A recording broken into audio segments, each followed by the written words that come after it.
Hola Internet. Galería Nocturna podría considerarse el sucesor espiritual de La Dimensión Desconocida. Ambas eran series antológicas de terror y tuvieron el mismo anfitrión, Rod Serling. La diferencia era que La Dimensión Desconocida se enfocaba en su mayoría en la ciencia ficción, mientras que Galería Nocturna exhibía historias sobrenaturales que partían de una pintura, sobre magia negra, muñecas encantadas y cosas por el estilo, concepto que resulta familiar al haber sido usado en el cuarto especial de Noche de Brujas de Los Simpson. Una parodia menos mencionada tuvo lugar en los Tiny Toons, serie de 1990 estelarizada por versiones miniatura de los personajes de Looney Tunes, y los cuales estudiaban bajo su mentoría. Su especial Night Ghoulery o Cuentos de Terror en el doblaje fue particular por varios motivos. Era su capítulo 100, fue el final de la serie original y fue estrenado en Fox en vez de Warner. También fue un especial antológico y al tener 1 hora de duración tuvo más historias que el episodio de Los Simpson. Lo curioso es que 2 de ellas en ambas series fueron inspiradas por las mismas fuentes. Dudo que fuera intencional, a pesar de que los episodios se estrenaron con años de diferencia. Esa aparente coincidencia nos brinda el enfrentamiento de hoy. Parece haber una desventaja porque Tiny Toons se dirigía a un público infantil, pero al igual que otros dibujos de Warner tenía suficientes referencias a la cultura popular para entretener a los adultos que también veían el show. Y a algunos de ellos también les atraían otros motivos. Aunque ambas series imitaron el formato de Galería Nocturna, ninguna usó historias vistas en ella. En su lugar tomaron relatos de otros orígenes. Tiny Toons sí fue un poco más allá e imitó su apertura. Bart y Babsy toman el lugar de Rod Serling presentando los segmentos. Mientras que Bart fue más breve y un poco más serio, Babsy usó el poder de la animación para imitar entre otras personas al crítico de cine Gene Shalit, a la señora de la iglesia de Saturday Night Live o a una asistente de vuelo. Ahí está lo que decía de referencias para los más grandes. En lo personal prefiero el estilo de Bart. Después de ver a Babsy por un rato uno piensa, ok mujer, cálmate. Tal y como señalé en mi video sobre las apariciones del diablo en la animación, que por cierto inspiró este versus, los dos programas se inspiraron para estos especiales en El Diablo y Daniel Webster, novela corta de Stephen Vincent Benet, en la que una versión ficticia del abogado de su título defiende a un granjero que le vendió su alma al diablo a cambio de fortuna. A pesar de tener todo en su contra, Webster convence al jurado con su elocuencia, apelando a los valores estadounidenses, siendo esa una historia con muchos tintes políticos. La versión de los Tiny Toons se escenifica en la época del relato, el siglo XIX, y se enfoca desde el punto de vista del abogado, en este caso Plucky, quien ve la mansión en llamas de mi tocayo Max Montana y deduce que le vendió su alma al diablo, así que fueron a la acción de inmediato. Por otro lado, la historia de Los Simpson se ubica en el presente y mostraron el trato entre Satán y Homero, quien obtuvo una mera rosquilla a cambio. Max obtuvo $10 millones, poco menos de lo que Lisa pudo conseguir si hubiera aceptado el cheque. ¡Eran 12 millones! Y en su caso no había consecuencias espirituales, no era como si Monty fuera el diablo. ¿O sí?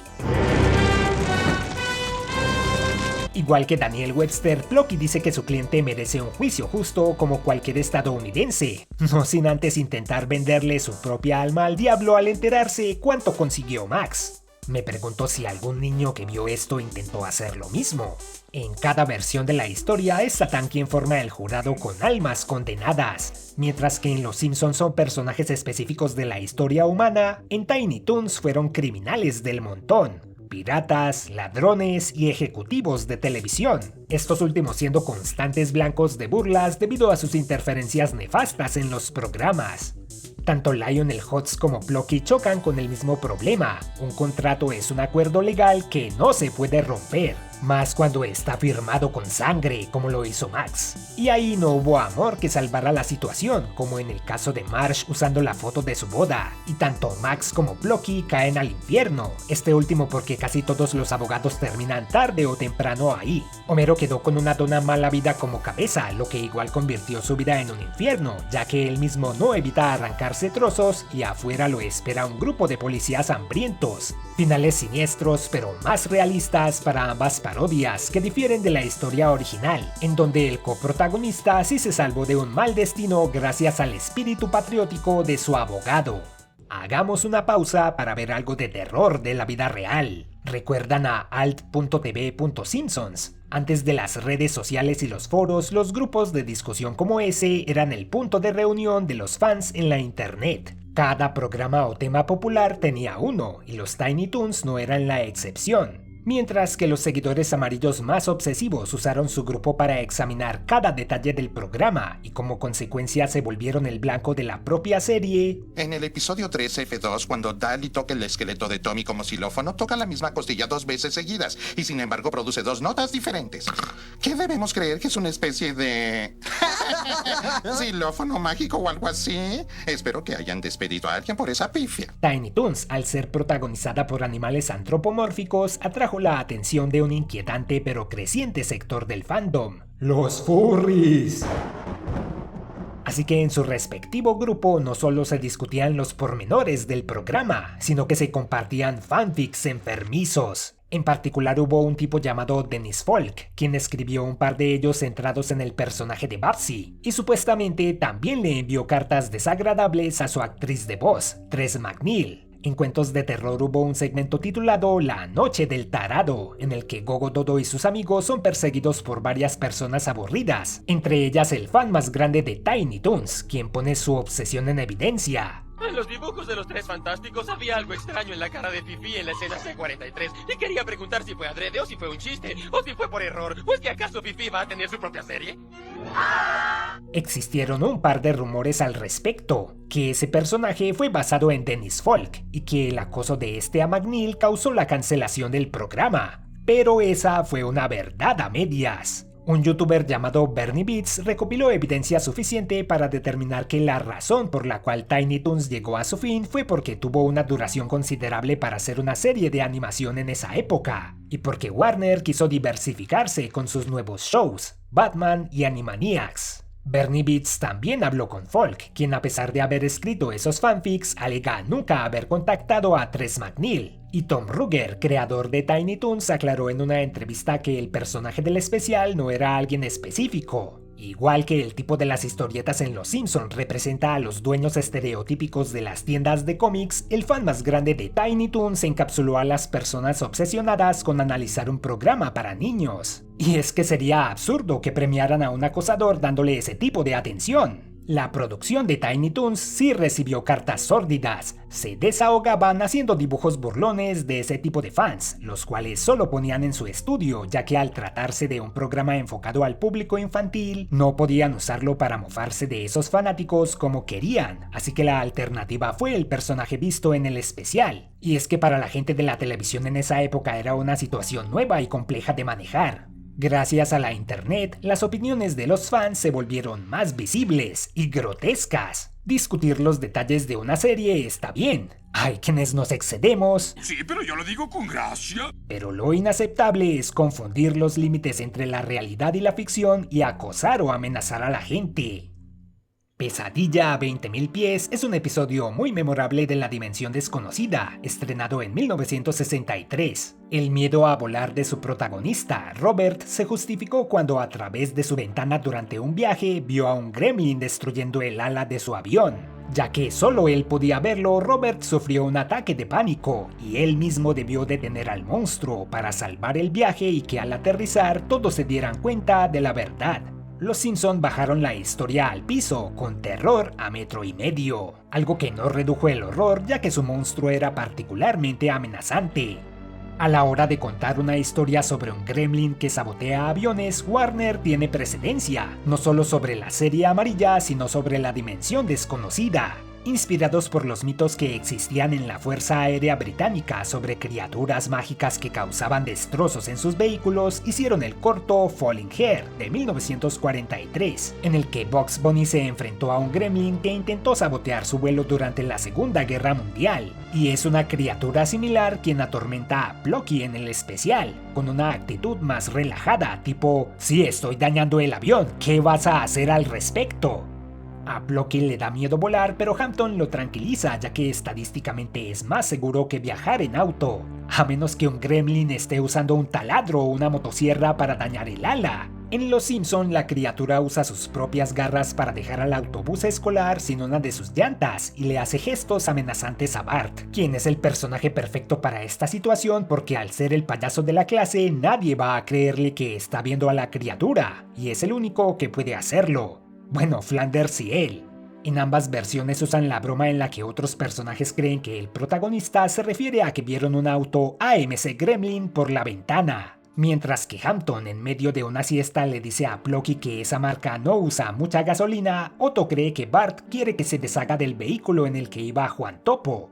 Algo que se pierde en el doblaje es que Plucky imita a William Shatner, protagonista de la versión de La Dimensión Desconocida, y quien habla haciendo pausas y enfatizando las palabras. Excelente. Y la azafata del avión es una copia de la Teniente Uhura de Star Trek, Viaje a las Estrellas, también estelarizado por Shatner. Los métodos para tranquilizar a los protagonistas se vuelven más radicales. A Robert le dieron calmantes, a Bart lo ataron a su silla y a Plucky la azafata le dio un bandejazo, con lo que aparece otra referencia a Star Trek, ya que alrededor de su cabeza en vez de estrellas aparecen pequeñas naves Enterprise. Imagino que a la gente de Futurama debió encantarle este especial. En las tres historias, el protagonista abre una ventana de emergencia para intentar detener al monstruo. Detalles como la despampanante figura de la azafata o que ella detuviera el escape de presión del avión con cierta parte de su cuerpo hacen olvidar a qué público objetivo iba dirigido Tiny Toons. Por su parte, Bart usa una bengala para atacar al Gremlin. Y en la otra serie es el propio Plucky quien distraído le da un encendedor a su enemigo para que active la colosal cantidad de explosivos en el ala. No obstante, el pato parece lograr apagar la llama a tiempo. Todas las historias tienen un cierre similar, con su protagonista en una camisa de fuerza mientras la gente se da cuenta que el daño a su respectivo vehículo sí fue real. Pero las dos parodias añaden un giro. Tiny Toons revela que la azafata era el Gremlin, algo sin sentido y que quizás les dio más munición a los enfermitos del grupo de discusión. Y los Simpson le recordaron a Bart que no se desharía tan fácil del monstruo, un final mucho más intimidante. Otros dos segmentos de cuentos de terror también tuvieron su versión en Los Simpson, pero en otros episodios y medios. La temible aspiradora toma de El corazón delator de Edgar Allan Poe, con Plucky harto de que Hampton pase su aspiradora repetidamente por la sala mientras él intenta leer tranquilo, así que decide destruirla y ocultar los restos bajo la casa, con la culpa carcomiéndolo lentamente. En Los Simpson la historia de Poe se adaptó un par de veces. No fue necesario un especial de Halloween para que un personaje se dejara llevar por sus impulsos más oscuros. En La rival de Lisa, ella intentó sabotear a Allison ocultando su diorama bajo el piso de la escuela, e igual que en la historia de Poe, un latido que solo ella podía escuchar la hizo sentir culpable. Y como vimos en la más reciente casita del horror en cómic que visitamos, Homero eliminó a Bart en un arranque de ira provocado por desechos radioactivos, y escondió su cuerpo en el piso de su habitación. Aunque el jefe Gorgory no tenía intención de capturarlo, el propio Homero se delató luego de escuchar la risa burlona de Bart en su cabeza. La versión de Tiny Toons tiene mi final favorito, ya que el usualmente calmado Hampton estalla de ira al haber perdido su amada aspiradora, ya que a él le obsesiona la limpieza y no bastaría con que Plucky se disculpara o le comprara otra, lo convierte a él en su nueva aspiradora, bastante brutal para una serie como esta. El otro segmento es Frankenvira y Disigor, en el que Elvira, o Elvira en nuestro doblaje, usa partes de varias mascotas para crear a una perfecta, a la que pueda amar, abrazar y apapachar, como el Sr. Burns en el segundo especial de Noche de Brujas, también imitando al Dr. Frankenstein, buscando crear al empleado perfecto. Pero ambos científicos locos eligen el cerebro equivocado. Lejos de ser un empleado modelo, el cerebro de Homero convierte al autómata de Burns en un flojo. Y en el otro lado, ya que Elvira no tiene paciencia para buscar un cerebro, usa una parte del de ella misma, creando un monstruo igual de molesto y obsesivo que ella, lo cual fue divertido de ver ya que Elvira es un personaje increíblemente irritante y era justo que alguna vez recibiera algo de su propia medicina. Y en vez de concluir con una criatura de dos cabezas, su historia termina con 3 Elviras, ya que el monstruo que creó también le compartió un fragmento de su cerebro a su asistente, Disigor. El final más terrorífico posible, ya de por sí el mundo era horrible con una sola Elvira.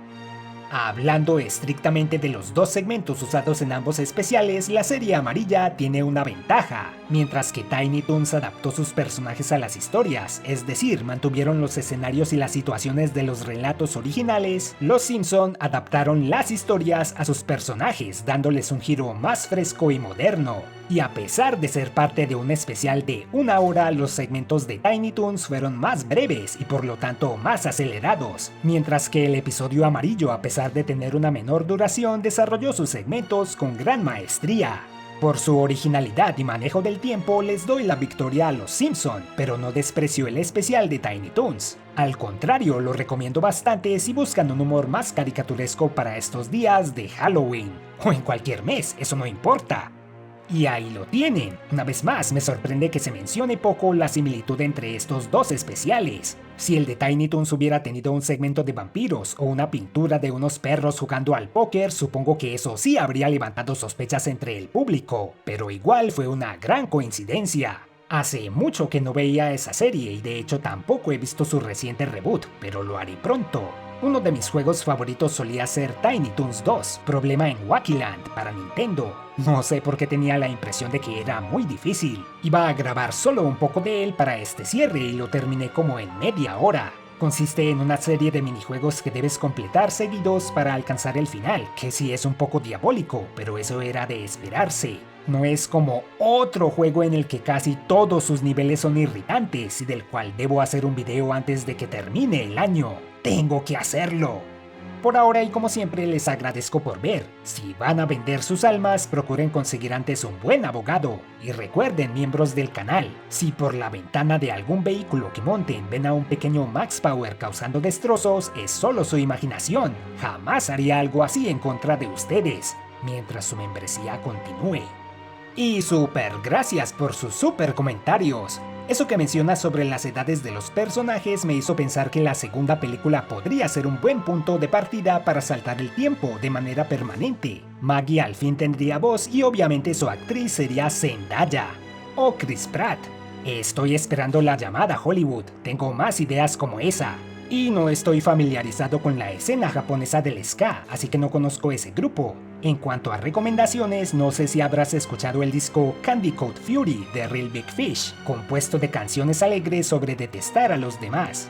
Una mención especial para la siguiente tanda de super amigos del mes: David Cabrera, Francega, Lamparita, Jeruxa V, Diana, Old and Grumpy Thrash, Irónico Decadente, Dante Esparda Altair, Loki Striker, Tenox 01, Homeless Specter, Mario Santizo, Leandro Velázquez, Sakura Danabi, Legend 7, Wonderful Rami, Santiago Lemuel Miño, Selena Fernández, The Winter Sin Casa, BNTC La Cebolla, The Trank, Bruno Burgoa, Miguel Alvarado, Facu Vanegas, Mikano Tikizama, Señor Bolainas, Felipe Quintana, Fonibal 24, Carpin Review, Raybax, Iván el Barco Basurero, Eleazar, Maricruzeta y Lobobonk.